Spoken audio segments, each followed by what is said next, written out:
Bonjour à tous, bienvenue sur notre émission Parlons de livres, plateforme destinée à promouvoir la lecture. Nous souhaitons sur cette plateforme inciter un plus grand nombre de personnes à s'intéresser à la lecture. La lecture a tellement de bienfaits. La lecture stimule le cerveau. La lecture accroît nos connaissances. Le savoir est une arme. La lecture accroît la concentration. La lecture développe l'esprit critique et les capacités d'analyse. La lecture, simplement, nous aide à améliorer notre vocabulaire. Et aussi, la lecture est un bon divertissement. On passe un agréable moment après avoir lu un super livre. Nous recevons donc des auteurs écrivains de tous horizons qui veulent bien parler de leurs livres afin de les faire découvrir au public. L'échange se fait soit en présentiel, soit par Zoom, tout dépend de la localisation géographique de l'écrivain. Tous les écrivains intéressés à échanger avec nous sont les bienvenus sur cette chaîne. Nous sommes donc joignables par email parlonsdelivres@gmail.com. Vous pouvez également nous trouver sur Facebook, Instagram, LinkedIn à Parlons de Livres. Nous avons également une adresse postale que vous trouverez en dessous de la vidéo. Je vous remercie et à très bientôt.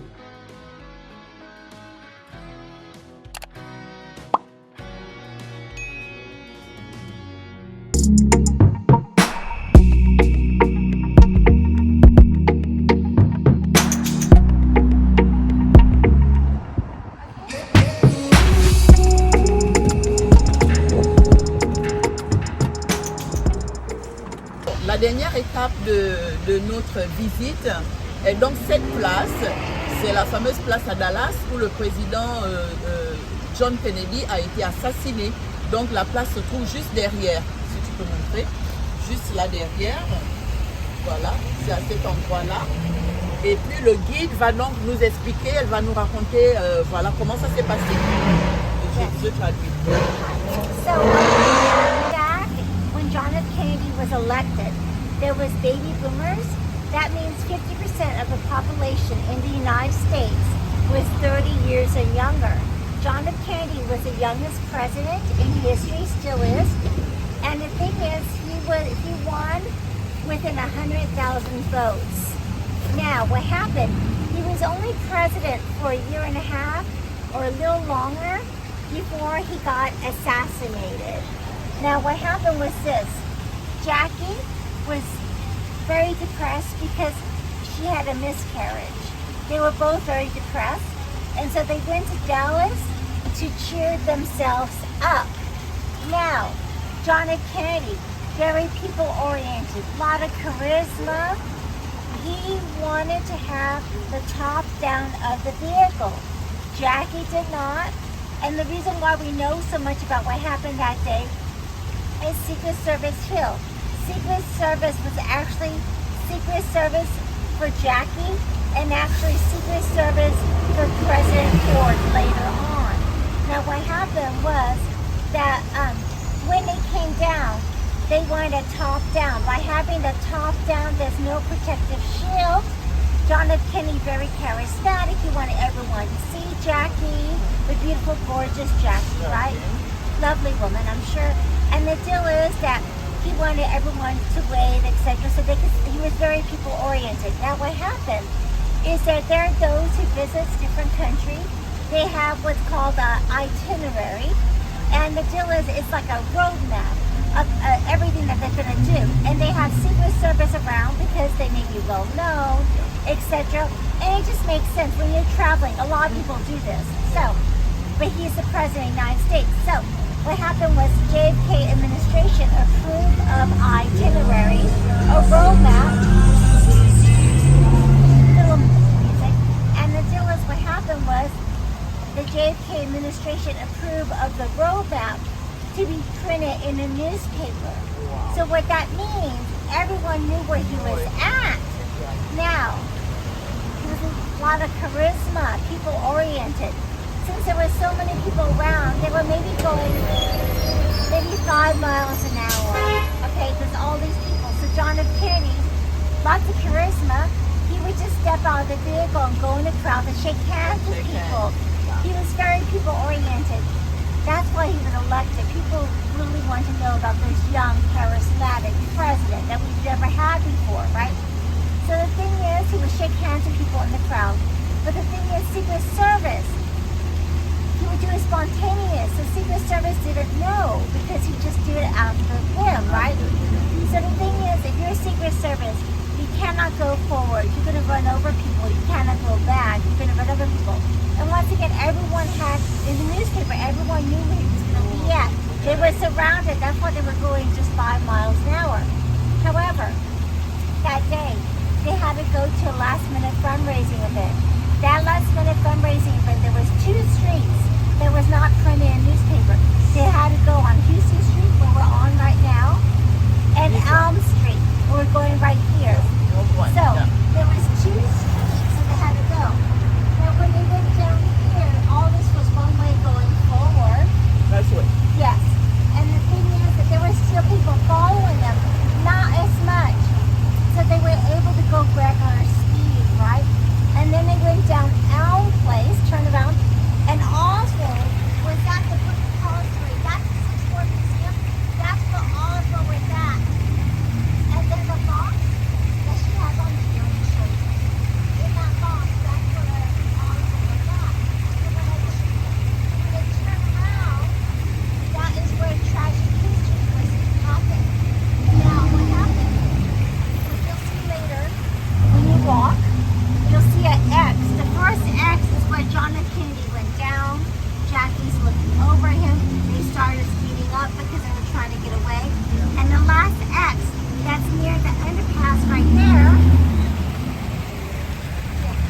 that is a fatal shot. When that shot happened, he was never going to come back. I'm sorry for half his head. It was awful. He died instantly, right? So, Secret Service Hill, who's Secret Service and for Jackie, and later on, he tries to get board. He starts running because he was nearby in Elm Place, and he goes up in the car, and he's guarding everyone else, right?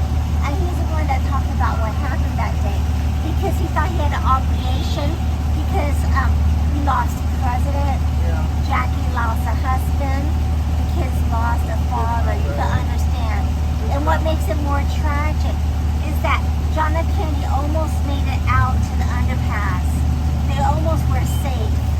But then that was the shot that ended his life. And it's been 60 years. He was assassinated back in November 22nd, 1963. And we still talk about John F. Kennedy today. A lot of people pay their respects. And we'll always remember John F. Kennedy in Dallas. As a young, charismatic president. Yes. Thank you, thank you. If you can welcome. introduce yourself. What do you think? My name is Tanya. It was a pleasure talking to you. I met this lovely woman and Boulaboo, Dallas, Texas. Yeah, and when you come in Dallas, yeah, you can call, you have a website, yeah, you can book, yeah, for a visit. Yes. Yeah. Thank you to Thank you. you so Thank much. you, thank And you. we're Fun Dallas Tours. Yes. It was Great. a pleasure.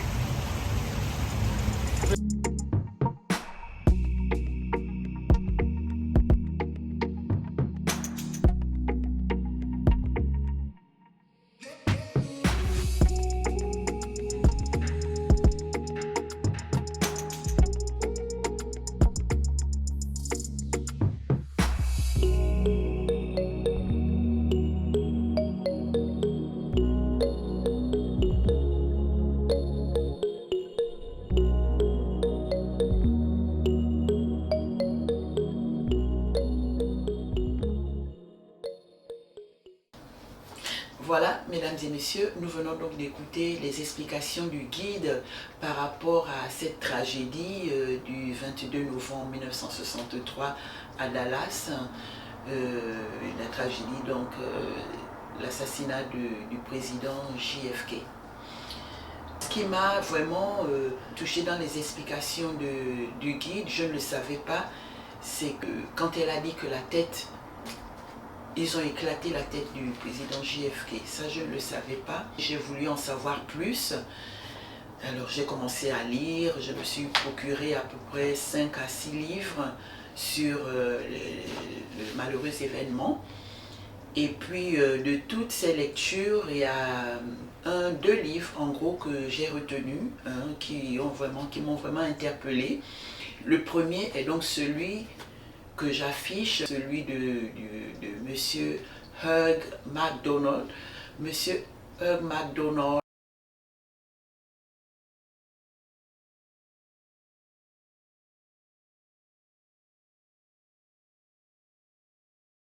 est donc un ancien agent de la CIA. Il était le chef des détectives de la police de Los Angeles. Donc c'est pour dire que voilà, c'est quelqu'un qui avait de la trempe et puis il sait ce qu'il a écrit. Donc avant quand même d'écrire le livre, il a mené des enquêtes pendant plusieurs années. Alors qui est M.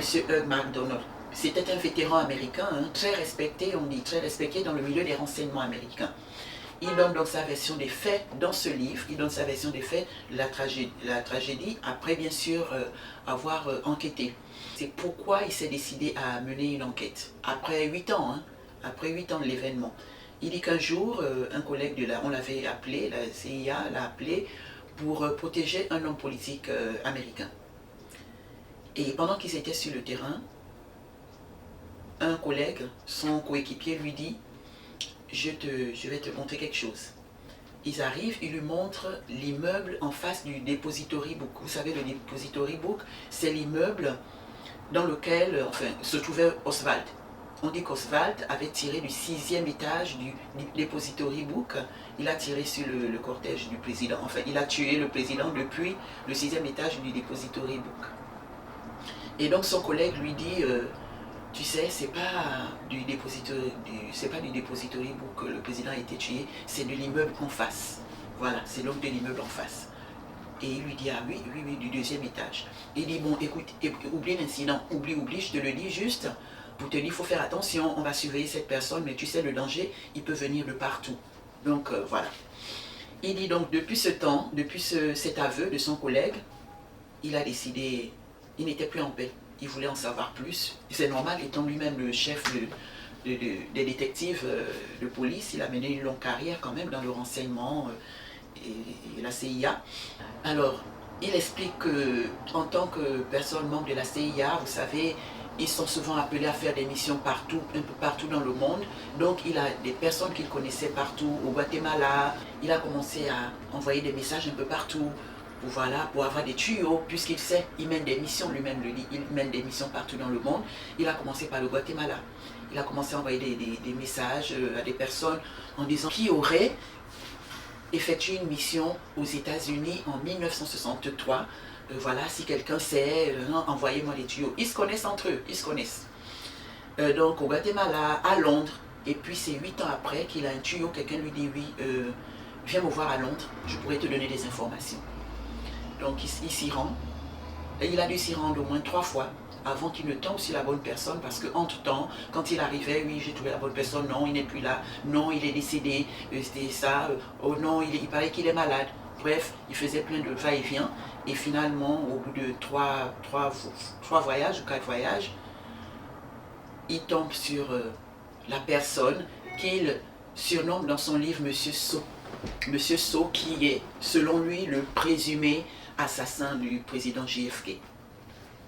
Alors, il explique que c'est en 1972, à Londres, qu'il rencontre ce mercenaire professionnel. Parce que c'est ça, c'est un mercenaire professionnel. Il dit un tueur professionnel d'origine polonaise. Voilà. Et il le décrit d'allure jeune, quarantaine d'années, qui a l'air d'aimer les marques parce qu'il portait ce jour-là des mocassins Gucci.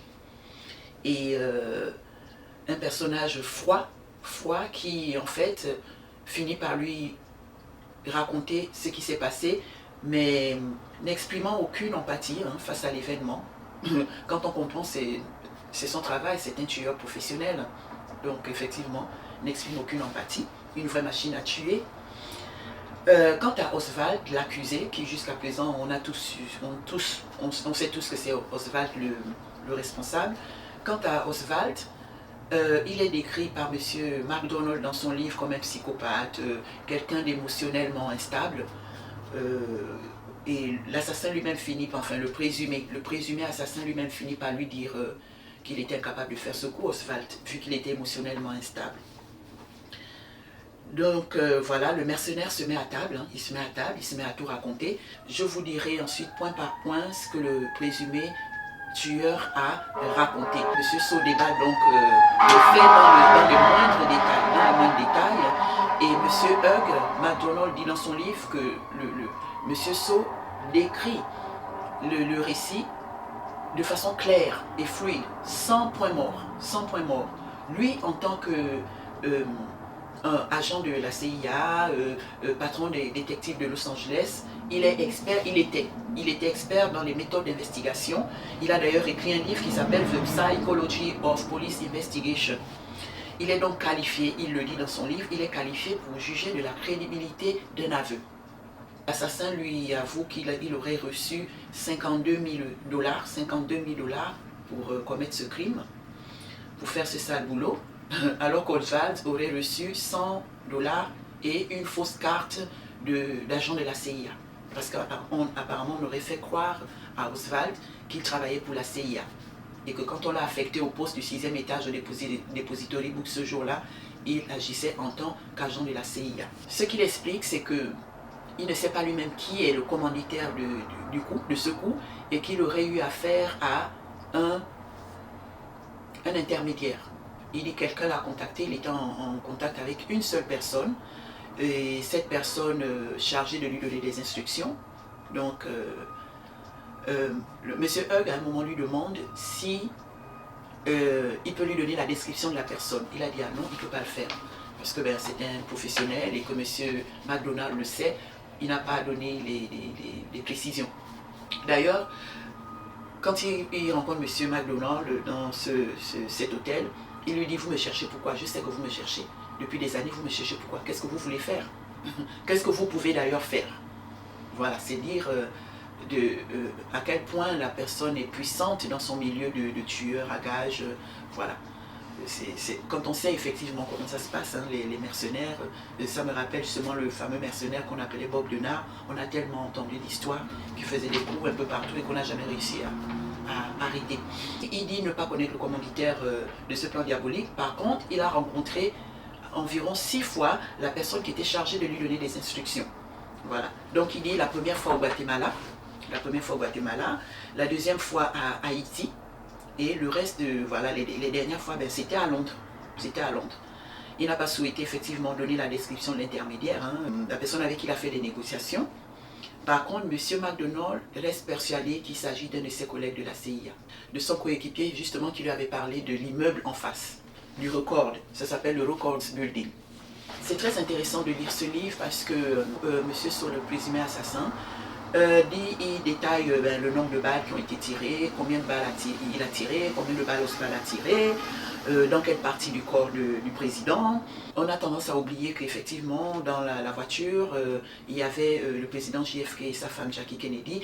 Il y avait également le gouverneur du Texas de l'époque, M. Connally, et sa femme. Et donc, ils étaient 4 dans la cavalcade. Et l'assassin, à la fin, quand même, interroge M. MacDonald en disant moi, bon, c'est vrai, ça ne m'intéresse pas de savoir qui est le commanditaire, mais vous-même, vous êtes de la maison, donc vous devez bien vous poser des questions. Qui avait décidé d'inviter le président au Texas, hein? Qui a planifié ce voyage? Qui a décidé de la configuration de l'événement? Il dit parce que quand même, lui, il a été placé dans le Record Building. Et pourquoi le Record Building n'était pas surveillé? Il a pu, lui, y entrer et se positionner au 2e étage. Pendant que Oswald avait été positionné dans l'immeuble en face, au Depository Book. Il dit, posez-vous des questions. C'est ça. Du coup, la cavalcade, mais il dit même le cortège du président, à la minute près, il a réussi à la voir. Il dit, qui avait organisé? Il dit, posez-vous des questions. Donc, on parle d'une théorie de complot. Il dit, vous êtes de la maison, de l'organisation, parce que bon, il s'appelle l'organisation, l'agency. Voilà, ils s'appellent, ou la compagnie, ils appellent la CIA la compagnie également. Il dit, de quelle banque a été sorti les 50 000 $ qu'on m'a remis? Il dit 52 parce que la première fois qu'il a rencontré donc l'intermédiaire, Quand l'intermédiaire lui a dit on a un travail pour toi, il dit qu'il arrive, il s'assied. Et quand il a su que c'était le président des États-Unis qu'il fallait descendre, il dit lui-même, il a tiqué au départ, il s'est dit oula, c'est un gros coup. Bon, il n'a pas voulu montrer, qu'il était quand même assez secoué, il s'est dit bon, mais c'est un professionnel. Il dit pour savoir que ce n'était pas un canular, il a dit donc à l'intermédiaire, ok, vous me remettez déjà $2000. Là, dans la journée, vous me remettez $2000. Il dit, il a reçu les $2000 avant la fin de la journée. Il dit, c'est à ce moment qu'il a compris que ce n'était vraiment pas un canular et qu'il fallait le faire. Et l'intermédiaire lui a bien précisé, il faut que ça soit fait avant la fin de l'année 1963. Voilà. Il faut que ça soit fait avant la fin de l'année 1963. Donc, on retient qu'il explique que Oswald, qui était un jeune, je crois qu'il avait 23-24 ans à l'époque, et que ça faisait à peine deux mois qu'il travaillait au Depository Book. Donc, ça se trouve qu'il avait embauché. Allez-y savoir. Mais lui-même dit qu'il a vu Oswald, parce qu'il épiait Oswald, il suivait Oswald. Il a vu Oswald, effectivement, l'intermédiaire le lui a précisé. Oswald avait une fausse carte de la CIA, voilà, qu'il regardait, il disait, bon, le problème c'est qu'il avait été, si vous voulez, trompé, leurré. Oswald faisait confiance à cet agent, voilà, de la CIA qui lui avait remis la carte. Il lui faisait confiance et il a été en fait utilisé.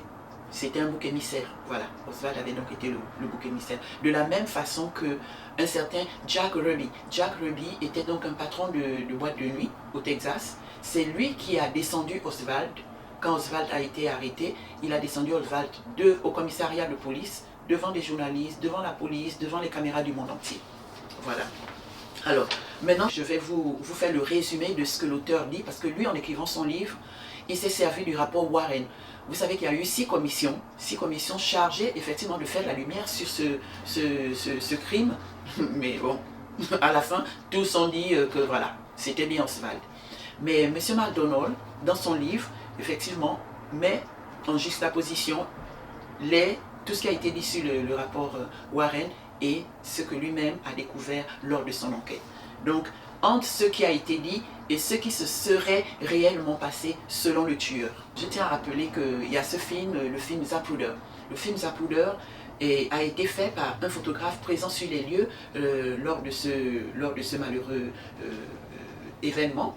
Et il a pu reconstituer toutes les scènes qu'il avait prises et même le film à la fin détermine que l'enquête avait été bâclée. Sciemment ou inconsciemment, telle est la question que tout le monde se pose.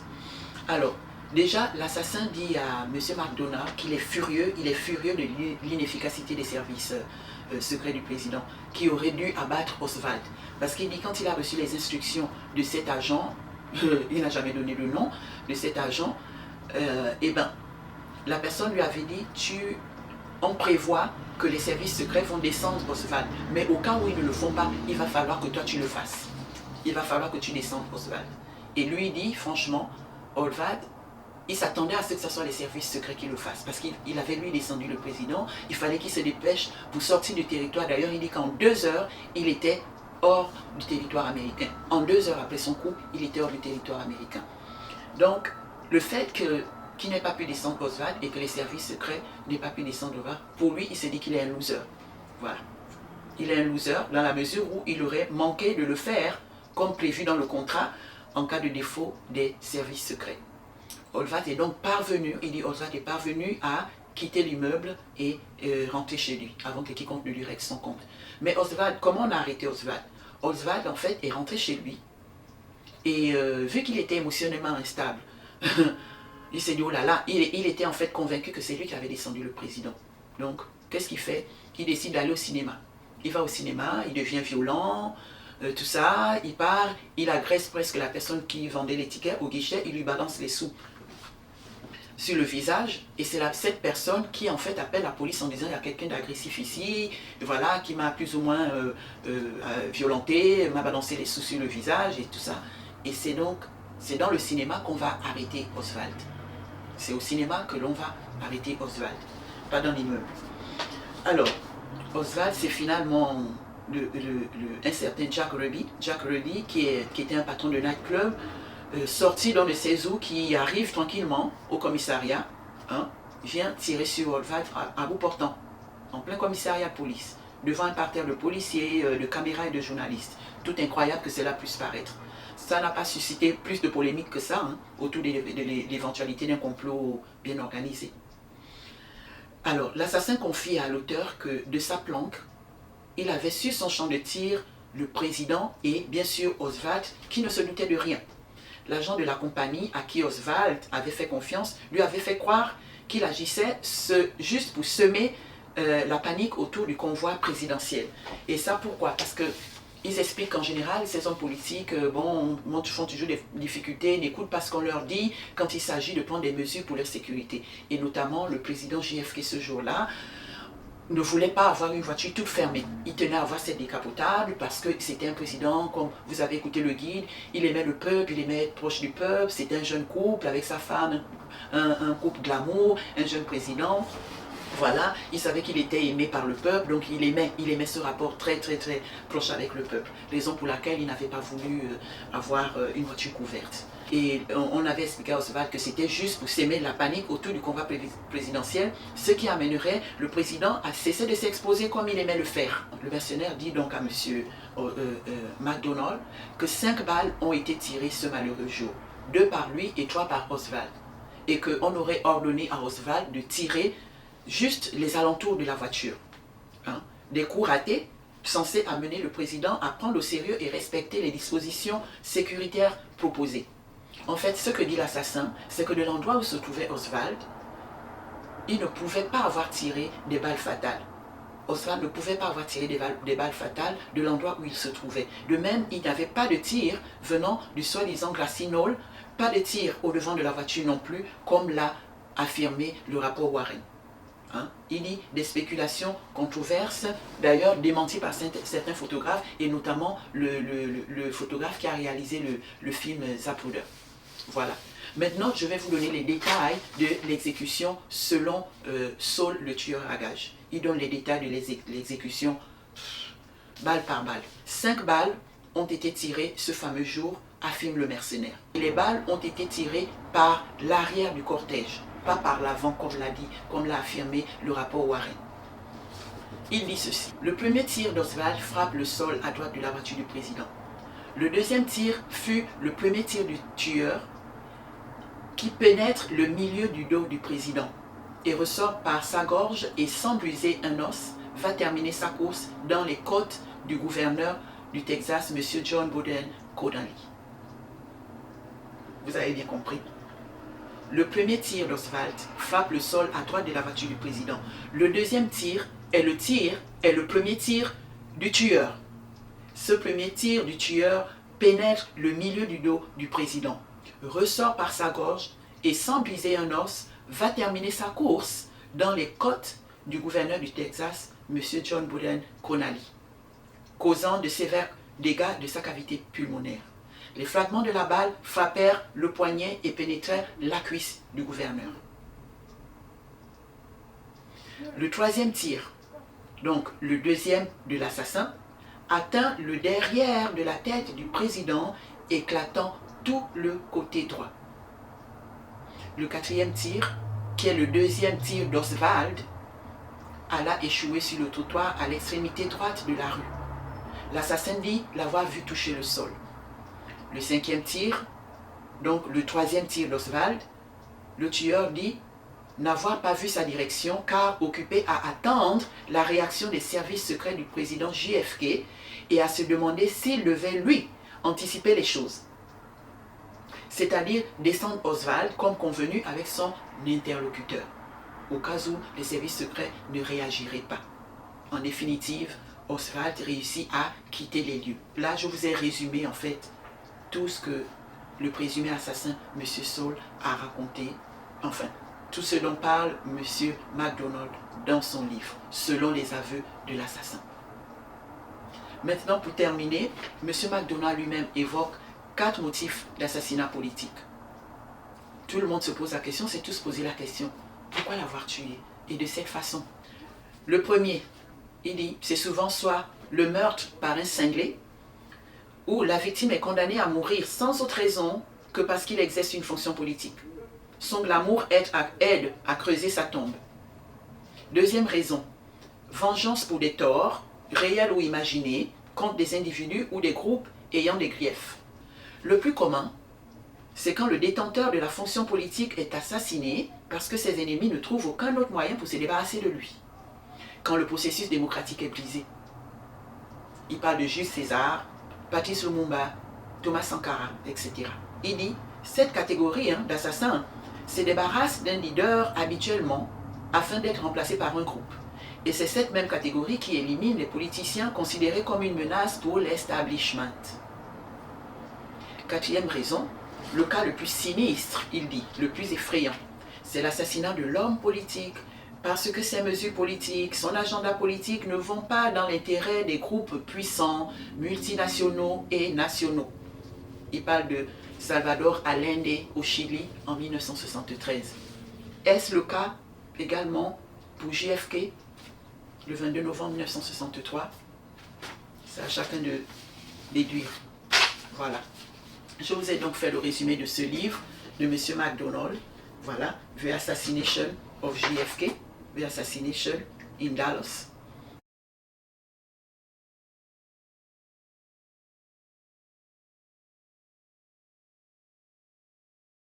Maintenant, je vous parle du deuxième livre, qui est le livre de Madame Connally.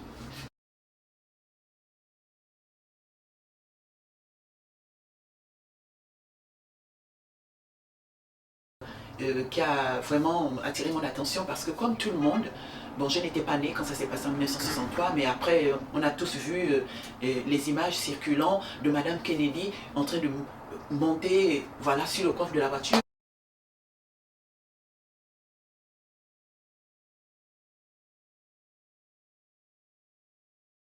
On se demande tout, moi je me suis toujours posé la question, qu'est-ce qu'elle essayait de faire? Qu'est-ce qu'elle essayait de faire? Et donc j'ai trouvé la réponse dans le livre de Madame Connally, c'est la raison pour laquelle j'ai retenu le livre et je tiens à le partager avec vous. Elle dit donc ceci. Avant de voir le film Zapruder, je ne savais pas que Jackie ne tenait pas son mari dans ses bras. L'agent des services secrets Clint Hill était monté sur le coffre dès que les tirs ont commencé et avait poussé le couple Kennedy sur le plancher de la banquette arrière de la voiture. J'ai regardé le film avec incrédulité, alors qu'il montrait Jackie rampant sur le coffre de la voiture. Que diable faisait-elle? Certains ont dit qu'elle essayait de s'échapper, de sauter de la voiture et de se sauver. D'autres, pensant qu'il était clair qu'elle essayait d'aider l'agent Hill à monter dans le véhicule. Lorsque Jackie elle-même a finalement pu parler de son expérience, son explication était invraisemblablement simple. Et étant donné la terrible logique de cet horrible moment, tout à fait compréhensible, du moins pour moi. C'est ce qu'elle dit, Madame Connally. Après le premier coup de feu, Jackie savait que son mari était blessé et en difficulté. Après le second, celui qui a mutilé mon John, elle dit mutilé mon John, elle appelait comme ça apparemment, et Jackie se démenait déjà pour l'aider. Après le troisième, la tête de son mari avait éclaté. La tête de son mari avait éclaté. Des morceaux de chair et de sang et de cerveau volaient partout, ce qui me fit l'effet d'une chevrotine et me piqua comme une grêle chaude alors que je me penchais sur John. Jackie Kennedy a dit qu'elle était montée sur le coffre de la voiture pour récupérer un morceau de crâne de son mari. Oui, vous avez bien entendu. Elle écrit, Madame Connally écrit, Jackie a dit qu'elle était montée sur la voiture pour récupérer un morceau de crâne de son mari. Une critique plus cinglante, de toute façon, comme je l'ai dit dans le livre de M. McDonald, l'assassin lui-même explique qu'il portait sur une arme européenne qui désintégrait tout. Tu tires dans le mur, ça désintègre. Il s'en est servi pour éclater la tête de J.F. Kennedy. Madame Connally dit, une critique plus cinglante à son encontre était qu'elle n'avait pas agi pour sauver son mari à temps. Les analystes affirment que si elle avait réagi immédiatement et avait tiré son mari sur ses genoux après le premier coup de feu, il aurait pu survivre. La blessure au cou, à elle seule, n'aurait peut-être pas été fatale. Mais les analystes n'étaient pas dans la voiture ce jour-là. J'étais, dit-elle. Nous avons tous été complètement pris au dépourvu. Il aurait fallu à Jackie d'avoir des réflexes surhumains et une bonne dose de prémonition pour réagir autrement. On a suffisamment écrit sur cette période horrible et sur la commission Warren elle-même pour remplir 1000 volumes. Voilà.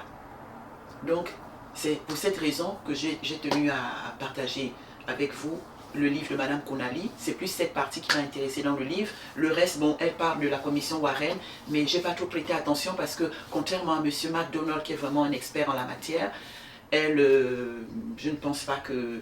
Enfin, c'est mon avis, chacun donne son avis. Elle dit que son mari et elle ont fait leur petite enquête également, leur petite enquête. Donc, j'en sais rien. Et elle maintient qu'elle pense qu'effectivement, Oswald aurait fait le coup. Mais c'est à chacun. Lisez vraiment ces livres. Ces livres, ils sont très intéressants. Et puis voilà, ça nous donne...